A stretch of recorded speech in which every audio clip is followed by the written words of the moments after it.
আসসালামু আলাইকুম বন্ধুরা, চলে আসলাম চন্দ্রা হাইওয়েতে।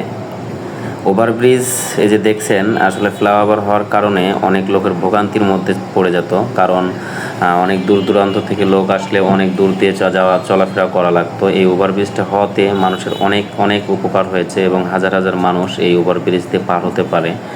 আর অনেক মানুষ ভোগান্তির শিকার হতো। এর জন্যে আজকে আমি এখানে আসলাম, এসে দেখি যে ব্রিজটা হয়েছে। আমি অনেকদিন পরে এখানে আসলাম, আসলে আমাকে অনেক ভালো লাগলো এবং পরিবেশটা অনেক ভালো। কারণ আগে অনেক সময় ধরে দাঁড়িয়ে থাকা লাগতো এবং পার হওয়া যেত না, অনেক দূর দিয়ে ঘুরে যেত এবং অনেক সময় লাগতো। এখন সময়টা কম লাগে এবং যেতে অনেক ভালো এবং পরিবেশটা অনেক ভালো লাগছে। এবং ওভারব্রিজ দুইটা করে দিয়েছে চন্দ্রা হাইওয়েতে, আসলে অনেক ভালো। এবং হাইওয়ে রাস্তাগুলো অনেক সুন্দর। আজকে ফাঁকা আছে রাস্তাগুলো, এই ফাঁকা থাকার কারণে কিন্তু ভিডিওটা করতে পারছি। ফাঁকা না থাকলে কিন্তু ভিডিওটা করা যেত না, কারণ অনেক সময় জানালা দিয়ে মোবাইলটা নিয়ে নেয় অনেক ছিনতাইকারীরা। আসলে এই কারণেই আজকে ফাঁকা আছে, ভিডিওটা করতে পারছে এবং রাস্তাগুলো অনেক ফাঁকা। খুব ভালো লাগলো আজকের এই রাস্তাতে আসতে এবং একটা লং ভিডিও বানানোর জন্যে। তো বন্ধুরা, এখন চন্দ্রা থেকে হাইওয়ে থেকে নবীনগরের উদ্দেশ্যে আমরা রওনা দিলাম। চলেন দেখি রাস্তার পরিবেশটা কেমন, এবং সবাই আসবেন এবং দেখবেন যে রাস্তার পরিবেশটা কত ভালো। আসলে অনেক আগের চেয়ে অনেক উন্নত করেছে এই রাস্তাগুলো।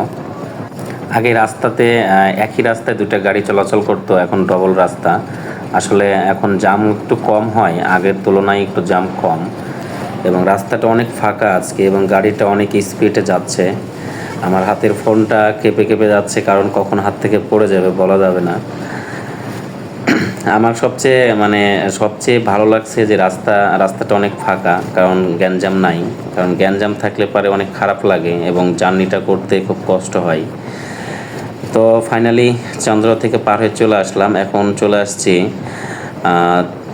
চলে আসছি হলো ফাইনালি চক্রবর্তী পার হব এখন ওয়ালটন শোরুমের এখানে আছি।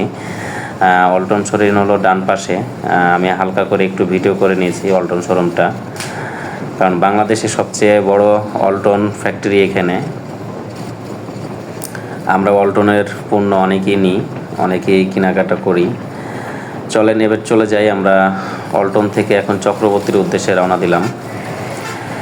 বাসটা অনেক ঘিসে আসছিল, পরে আমি ফোনটা ভিতরে নিলাম, কারণ হাতের বাড়ি লাগলেই ফোনটা পড়ে যাবে। আর অনেক স্পিডে গাড়ি যাচ্ছে, তো আসলে অনেকটা ভয়ও লাগছে। তো বন্ধুরা, ভিডিওটা কেমন হলো? ভালো হলে পরে অবশ্যই লাইক কমেন্টস শেয়ার করে দেবেন এবং সঙ্গে থাকবেন।